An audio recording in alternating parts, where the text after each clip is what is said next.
ankle locks and heel hooks today. So heel hooks, just in case beginners don't know, they're illegal to use here. The reason is they're so dangerous to the knees. We don't want to do them in practice, but they're illegal for MMA, obviously. So we do teach them, but avoid the heel hooks in practice. Ankle locks, it's okay. Just everything you do with the ankle, don't crank too hard because it's easy to injure the knee too. So I'll go straight to the heel hook, skip the ankle lock. What I'm going to do here, if I'm approaching the guard here and I see a leg out there, it's always a good position for a heel hook. There's a reason why whenever he's playing guard, he should either have his legs, his foot planted on the ground, or his foot should be planted on me.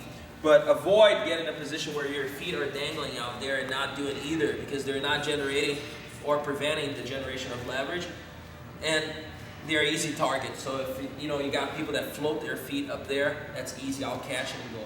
Let's say he's not one of those. I'm approaching the guard on my knees here. What I'll do is that I'll catch the leg that I want to attack, and I'm going to start falling back with it. To get there, I need to slide. So I basically glide here. I capture this leg here, so open up a little so you can see. So behind the calf, and you're applying downward pressure already with your hand on the knee. The reason I'm applying downward pressure is that you see in the next step here, I'm going to step on top of that. So I fall back and to the side, and that's an important deal here, because a lot of people will fall straight back. His knee bends that way, it's easier for him to come up. That's his main defense. So what I want to do here is capture and fall this way here. Okay? Now, for him to come up, which is the basic mechanism here, you can see how awkward it is. He ends up having to turn this way here. So I want to keep that knee pointed like so. My foot, it's going to be planted here. Since it's a heel hook, if it was an ankle lock, I would have wrapped it and gone for here. Since it's a heel hook, you don't even have to go around. You can just simply keep the pinch. What you're going to do with the top leg varies because of legal situations, like in Jiu-Jitsu. Nowadays, even if no gi, I don't think you can read the leg in no gi or not. I don't know what the rules are, but they're limiting more and more what you can do with this. If anything goes, I'll show you all the options here for this leg. There are quite a few.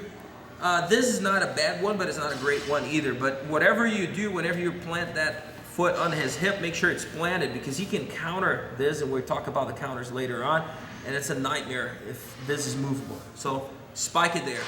So I got that foot on the hip, that foot forcing him to do the splits. I'm going to keep the pressure here, and this is the hard part of the heel hook.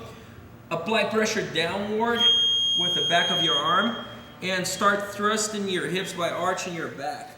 So I'm going this way here. When I do that, his heel will start popping out. It's different. A lot of people will try to just go around it, let go of the pressure and go around to get this here. It not only doesn't work, but it frees his toes. He can kick out a lot easier. So what I want to do instead is to keep the pressure here on the foot at all times. So I slide this until it's halfway on his foot, and then the hip thrust will bring that heel out for me. Now the hip thrust is so powerful that I can, get him to either on the verge of tapping or tap just from this movement alone. But I just want that heel to pop out so I can go behind, and this part of my wrist is going to be against his tendon right there. Now you're going to hold the blade of your hand, you're going to pull that thumb towards your face, and then slightly rotate, bringing that shoulder this way. Very carefully, because you'll be amazed at how little it takes for you to get, to do some damage to his knee. So you're here and here. So that's the beginning of it. Now you're going to fall back, leg that you attack on top, push down on this here, and get to that trapping position.